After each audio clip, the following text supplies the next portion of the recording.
Marvel ने finally Avenger doomsday का trailer release कर दिया है और बिलीव मी, ये ट्रेलर जितनी चीजें दिखाता है उससे कहीं ज्यादा चीजें छुपाता भी है। डॉक्टर डूम की प्लानिंग, एवेंजर डूम्सडे की सबसे डेंजरस बैटल और एक ऐसी डिटेल जो ऑलमोस्ट सब मिस कर गए। तो एक एक करके सबको डिस्कस करते हैं, starting with the opening scene, जहाँ सबसे पहले जो चीज नोटिस होती है वो है ट्रेलर का tone. Normally Marvel trailers action या कॉमेडी से शुरू होते हैं, लेकिन इस बार ये साइलेंस, डार्क विजुअल्स और बैकग्राउंड म्यूजिक में एक अनईजी फीलिंग को होल्ड करे हुए है। यानी मार्वल पहले ही सेकंड से बताना चाहता है कि this isn't another super hero adventure movie, क्योंकि ये सर्वाइवल की स्टोरी होने वाली है और ऑनेस्टली इससे इन्फिनिटी वॉर वाली वाइब इंस्टेंटली फील होती है। एंड इंटरेस्टिंग बात ये है कि डॉक्टर डूम को हर सेकंड स्क्रीन पर नहीं दिखाया गया, लेकिन उसकी प्रेजेंस हर फ्रेम में फील होती है। Destroyed locations, scared heroes, dark architecture, सब कुछ ये एस्टेब्लिश करता है कि हाउ पावरफुल ही इज। वही मार्वल क्लियरली डूम को अभी तक एक मिस्ट्री कैरेक्टर बनाकर रखना चाहता है, एग्जैक्टली वैसे ही जैसे इन्फिनिटी वॉर में थैनोस को बिल्ड किया गया था। और ये अप्रोच काफी इफेक्टिव लग रहा है। ट्रेलर शुरू होता है न्यू एवेंजर टावर्स के शॉट से, जहाँ सभी सुपर हीरोज असेंबल होते हैं ताकि वो डॉक्टर डूम नाम के खतरे को रोक सके,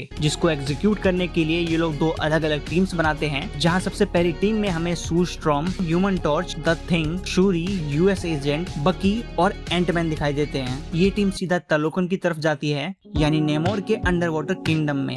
लेकिन इस बार इंटरेस्टिंग ये है कि फॉर सम रीजन नेमोर ने तलोकन के चारों तरफ से पानी को हटा दिया है। मे बी इसलिए कि वो खुद चाहता है कि ये लोग उसके पास आए। और अगले ही मोमेंट में नेमोर को एवेंजर टीम 1 के साथ वही करते देखा जा सकता है जो बाहुबली द बिगिनिंग में कटप्पा ने बाहुबली के साथ किया था। कॉमिक्स में भी नेमोर कभी किसी एक साइड का परमानेंटली लॉयल नहीं रहा। वो हमेशा अपने किंगडम तलोकन या एटलांटिस के इंटरेस्ट को सबसे पहले रखता है, इसलिए उसका एवेंजर्स के खिलाफ जाना बिल्कुल भी इम्पॉसिबल नहीं लगता। वही टीम 2 जो और भी ज्यादा इंटरेस्टिंग लग रही है, इस टीम में हमें रीड रिचर्ड्स यानी मिस्टर फैंटास्टिक, येलेना, सांग-ची, थॉर और सैम विल्सन कैप्टन अमेरिका दिखाई देते हैं। ये सब ज़ेवियर मेंशन पहुंचते हैं और अगर आप एक्समैन फैन हैं तो आप समझ ही गए होंगे कि ये लोकेशन कितनी इंपॉर्टेंट है। ज़ेवियर मेंशन सिर्फ एक बिल्डिंग नहीं बल्कि म्यूटेंट्स का हेडक्वार्टर है। इसका सीधा मतलब हो सकता है कि एवेंजर म्यूटेंट्स की हेल्प लेने आए हैं या फिर प्रोफेसर एक्स के पास डॉक्टर डूम को रोकने के लिए कोई ऐसा सॉल्यूशन है जो दुनिया में किसी और के पास नहीं। और अगर ज़ेवियर मेंशन ट्रेलर में इतनी प्रोमिनेंटली दिखाया गया है तो चांसेस काफी स्ट्रॉन्ग है कि एक्समैन का रोल मूवी में एक्सपेक्टेड से भी बड़ा होने वाला है। एक और इंटरेस्टिंग ऑब्जर्वेशन देखने को मिली,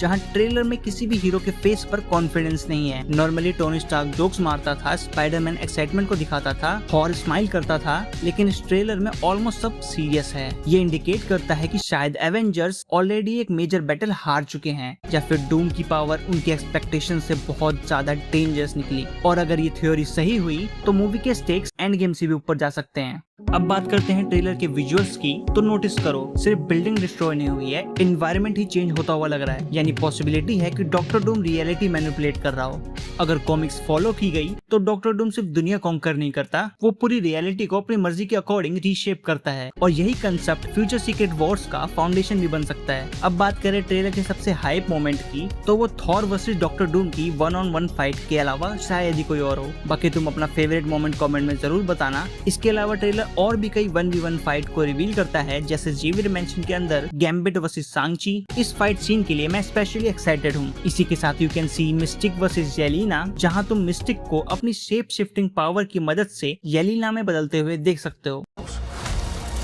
मार्वल क्लियरली बता रहा है ये सिर्फ एवेंजर मूवी नहीं, एमसीयू का बिगेस्ट क्रॉसओवर होने वाला है। वहीं इतनी बड़ी कास्ट हैंडल करना इजी नहीं है, इसलिए स्टोरी का एग्जीक्यूशन सबसे इम्पोर्टेंट फैक्टर होगा।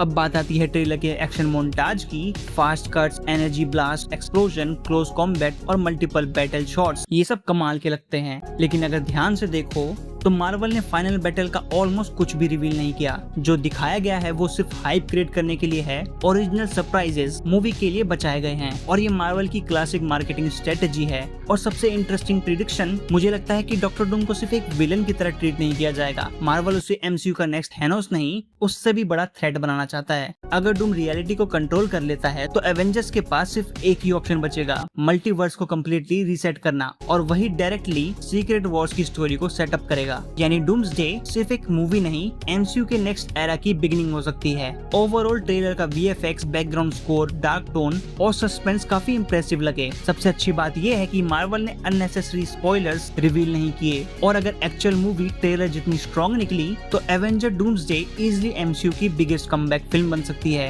वैसे आपको क्या लगता है, क्या डॉक्टर डूम थैनोस से भी ज्यादा बड़ा डेंजरस विलन बनेगा? और ट्रेलर में आपका फेवरेट मोमेंट कौन सा था? कमेंट सेक्शन में जरूर बताना। अगर वीडियो पसंद आई हो तो लाइक करो, चैनल को सब्सक्राइब करो और बेल आइकन प्रेस करना मत भूलना। मैं मिलता हूँ आपसे नेक्स्ट ब्रेकडाउन के साथ, तब तक के लिए स्टे डिकोडेड।